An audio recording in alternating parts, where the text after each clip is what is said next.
నిర్వహించాడు. చాలా క్లియర్గా పని చేయకపోతే మిమ్మల్ని ఉపేక్షించేది లేదు అని స్పష్టం చేశారు.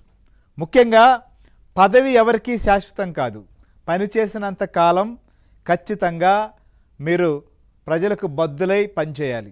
అలా కాదు వన్ టైం ఎమ్మెల్యేలుగా మిగిలిపోవాలనుకుంటే ఇక మీ ఇష్టం. పని చేయకపోతే నమస్కారం పెట్టి పక్కన పెడతానని చెప్పి చాలా క్లియర్గా ముఖ్యమంత్రి చంద్రబాబు నాయుడు ఇవాళ స్పష్టం చేయడింది. ఎందుకంటే ఎస్ఐఆర్ పైన జరిగినటువంటి వర్క్షాప్లో ముఖ్యమంత్రి చంద్రబాబు నాయుడు చాలా క్లియర్గా అందరికీ ఈ విషయాన్ని స్పష్టం చేయడం జరిగింది. ఎందుకంటే ఎస్ఐఆర్ సంబంధించినటువంటి విషయంలో అప్రమత్తంగా ఉండాలి.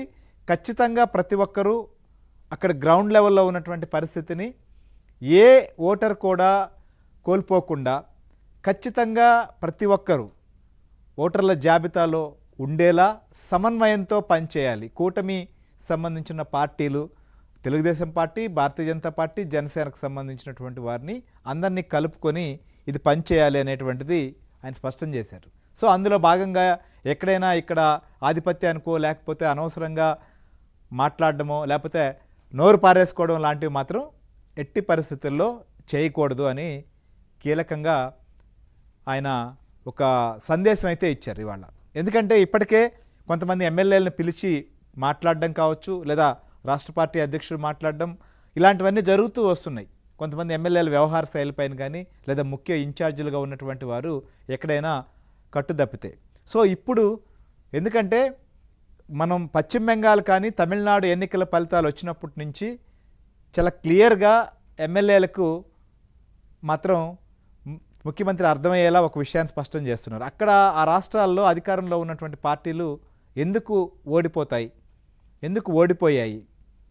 సో ఇవన్నీ చూసినప్పుడు ఎమ్మెల్యేల యొక్క పనితీరులో మార్పు రావాలి అని చంద్రబాబు నాయుడు స్పష్టం చేస్తున్నారు. సో ఇక్కడైనా మరి ఆ విషయాన్ని గుర్తుపెట్టుకుంటారా, ఆ విషయాన్ని గుర్తెరిగి పనిచేస్తారా లేదా అనేది చూడాలి మనం. ఇదంతా ఎందుకు అంటే ప్రస్తుతం ఆంధ్రప్రదేశ్లో కూడా ఎస్ఐఆర్ మొదలు కాబోతోంది. సో ఈ నెల 15 నుంచి ఎన్నికల కమిషన్ మొత్తం ఓటర్ల జాబితా సంబంధించి ఎవరున్నారు ఎవరు లేరు, కరెక్ట్గా ఉన్నారా లేరా అనేటువంటి ప్రక్రియను కూడా చేయబోతోంది. ఇప్పటికే దేశంలో బీహార్లో మొదటిసారిగా చేపట్టడం జరిగింది. అక్కడ పూర్తయిన తర్వాత ఫేజ్ 2 పూర్తయింది. ఫేజ్ 3లో భాగంగా మిగిలినటువంటి రాష్ట్రాల్లో కూడా ప్రస్తుతం ఈ కార్యక్రమాన్ని స్టార్ట్ చేశారు.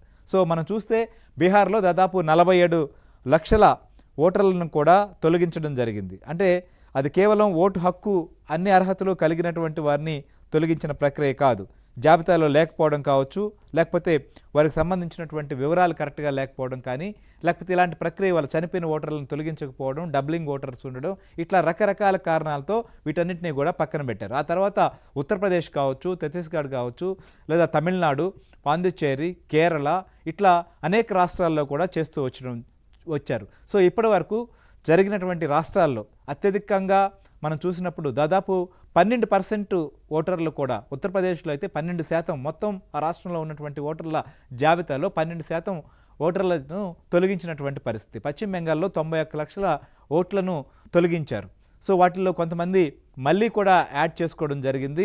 ఏదైనా పొరపాట్లు జరుగుంటే, లేకపోతే ఆ ఓటు కోల్పోయేటువంటి పరిస్థితి ఉంటుంది. సో ఈ రకంగా మొత్తం దేశవ్యాప్తంగా ఓటర్ల జాబితా సంబంధించినటువంటి ఈ సవరణ ప్రక్రియ మొదలైంది. సో అందులో భాగంగా ఆంధ్రప్రదేశ్లో కూడా చేపట్టబోతున్నారు. ఇందుకు సంబంధించి ఇప్పటికే ఏర్పాట్లు కూడా చేస్తున్నారు. అధికార యంత్రాంగం దీనికి సంబంధించినటువంటి కసరత్తు అంతా దాదాపుగా పూర్తి చేసి ప్రస్తుతం వీటికి సంబంధించినటువంటి పేపర్ల ముద్రణ కావచ్చు, ఇలాంటి ప్రక్రియ చేస్తున్నారు. ఇప్పుడు పార్టీలు కూడా అలర్ట్ అవ్వాల్సిన పరిస్థితి, యాక్టివ్గా ఉండాల్సినటువంటి పరిస్థితి, ఆవశ్యాన్ని మనకు స్పష్టంగా అర్థమవుతుంది. ఎందుకంటే ఒకసారి ఈ ప్రక్రియ పూర్తయిన తర్వాత ఓటర్లు తొలగించారు, లేకపోతే మా ఓట్లు లేవు అని దానికంటే ముందుగానే అప్రమత్తంగా ఉండాల్సినటువంటి అవసరం ఉంది. వైసీపీ పార్టీ కావాలని చేసేటువంటి కుట్రలు కావచ్చు, లేదా ఉద్దేశపూర్వకంగా కంప్లైంట్లు ఇచ్చి తొలగించేటువంటిది జరిగినా నష్టపోతారు అనేటువంటిది స్పష్టంగా ఆయా పార్టీల నుంచి వస్తున్నటువంటి అభిప్రాయం. సో కాబట్టి ప్రస్తుతం సర్ పైన కూడా ముఖ్యమంత్రి చంద్రబాబు నాయుడు అందుకోసమనే ఆయన ప్రత్యేకంగా వర్క్షాప్ను కూడా ఏర్పాటు చేశారు. సో చంద్రబాబు నాయుడు ఎందుకు ఇలా మాట్లాడాల్సి వచ్చింది, ఎమ్మెల్యేలకు సంబంధించినటువంటి విషయంలో ఇంత కఠినంగా ఈసారి ఎందుకు చెప్పాల్సి వచ్చింది, ఇంకోవైపు సర్కు సంబంధించి ఆంధ్రప్రదేశ్లో ఏం జరగబోతోంది, ఈ విషయంలో ఓటర్లు ఎంత అప్రమత్తంగా ఉండాల్సినటువంటి అవసరం ఉంది, అట్లనే ఆయా పార్టీలకు సంబంధించినటువంటి వారు ఎంత జాగ్రత్తగా ఫాలో అవ్వాల్సినటువంటి పరిస్థితులు కనిపిస్తున్నాయి. లేకపోతే జరిగే నష్టమైంది. ఒకసారి ఓటర్ తమ పేరు గల్లంత అయితే తర్వాత మళ్ళీ యాడ్ చేసుకునే దానికి ఉన్న అవకాశం ఏంటి, ఒకవేళ లేకపోతే పరిస్థితి ఏంటి? సో కాబట్టి ప్రతి ఒక్కరూ అప్రమత్తంగా ఉండాల్సినటువంటి ఈ తరుణంలో ముఖ్యమంత్రి చంద్రబాబు నాయుడు కూడా ఈరోజు మాట్లాడినటువంటి వ్యవహారం పైన కూడా మనం మరింత లోతుగా విశ్లేషణ